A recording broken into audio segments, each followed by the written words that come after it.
and on planet Earth in this solar system is happening in other galaxies and other places in our galaxy, not to the extent of what's happening here. And we are, the way it's been explained to me, a super being in the 3D existence. Tá. Ele falou que acontece isso não só aqui no planeta Terra, não só aqui na galáxia, na nossa galáxia, mas em outras galáxias, outros realms, outras dimensões e tal. Mas ele falou também que nós somos super seres tendo uma experiência aqui no planeta Terra. Então, a gente tem que se imaginar muito maior, né? A gente... assim, ouvindo todo esse testemunho dela, que fazemos parte de algo muito maior e que temos uma capacidade, uma potência muito maior do que a gente imagina. E foi nessa parte que eu estava ali nos bastidores e disse, gente, é o que a gente vive falando. A gente não é pequenininho assim, não, só nos fizeram acreditar que sim, né, pequenininhos e cheios de defeitos, não, nós somos muito mais do que nos fizeram crer. E ele está aí falando isso.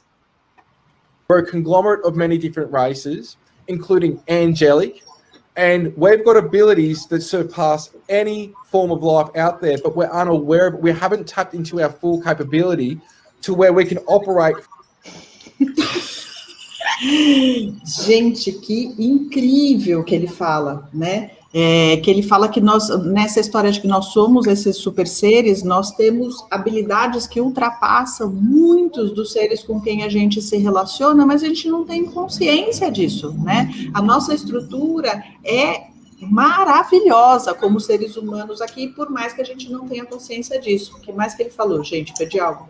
Ele falou que eu achei muito interessante que aqui como a gente já vinha, a gente estuda sobre isso na Fênix e tal, aqui é uma mistura de seres, de níveis. Ele fala de seres angélicos que estão aqui no planeta. Eu estou até arrepiada de novo, gente.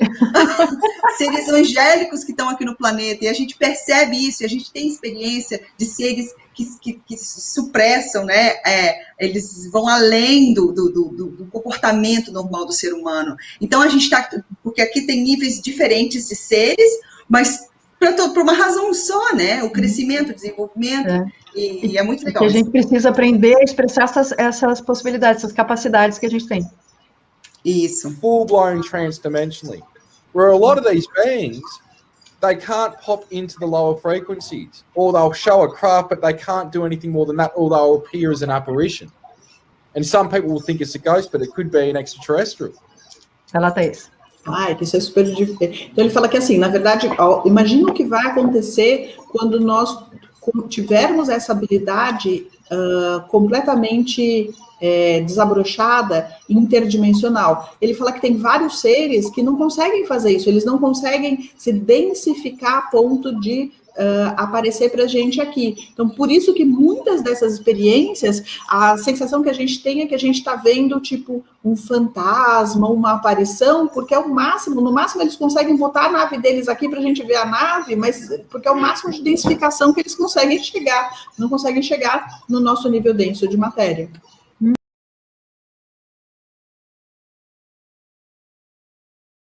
Ele passou por muita coisa, e aí ele foi entender, depois de um tempo, que esses seres de luz que apareciam, eles são o que a gente chama de Elohim. E aí ele vai explicar... Apresentaram para ele telepaticamente como sendo Elohims. E ele vai explicar mais agora o que são, inclusive... Okay. And this is a different group from what you said, that's different from what Corey Good experienced. Te traduz, Thaís. Então, eu falei assim, tá, então esse é um grupo diferente, para algumas pessoas tá ok, talvez o problema seja aqui em mim, eu vou tentar descobrir o que é, tá?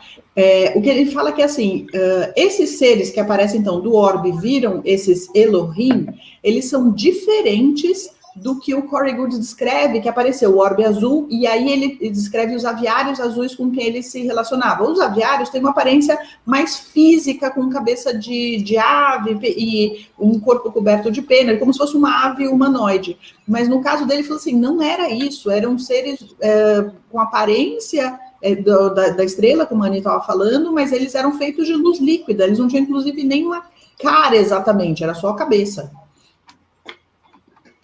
So it's Yes. totally different things. Different. Now, the way it was later explained to me, and I've even talked to a theologian for the Pope about this because he had similar information in the Vatican. But Uau. Isso é importante. Uau. Ele falou É. que pegou a informação, ele quis pegar a informação a respeito, ele até se informou com um teologista do Vaticano, que ele conhecia, porque ele ficou assim, ai, o que está acontecendo? E que o Vaticano tem essas informações, aparentemente. E a gente não pode esquecer que o termo Elohim está na Bíblia, né? Exato. Elohim in the Bible is, and I'm not trying to get religious or anything, though I take everything on board. But what got me was that they're known as God, like Elohim's God in ancient. Então é exatamente isso que ele está trazendo, né? Assim, ele não quer invadir religião nem nada, mas ele quer trazer tudo a bordo, né? Quer abranger tudo. Que esse termo Elohim, ele está na Bíblia como uma definição, como o nome de Deus, né?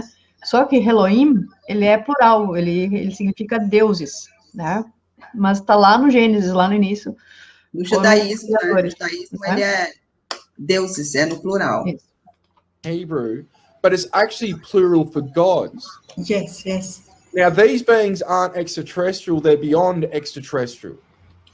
E ele diz, eles não são extraterrestres, eles estão além de extraterrestres. Alguém tinha colocado ali no chat se são os ultras? Exatamente, os ultraterrestres. E essa é uma definição trazida por J.J. Hurtak. Então, assim, pessoal, desculpa, eu fico fazendo muitos comentários a respeito da ufologia, porque aqui a gente está num momento em que o fenômeno, ele amarra as duas pontas, porque isso é muito estudado pela ufologia, só que a ufologia tem uma tendência a ser muito casuística, né?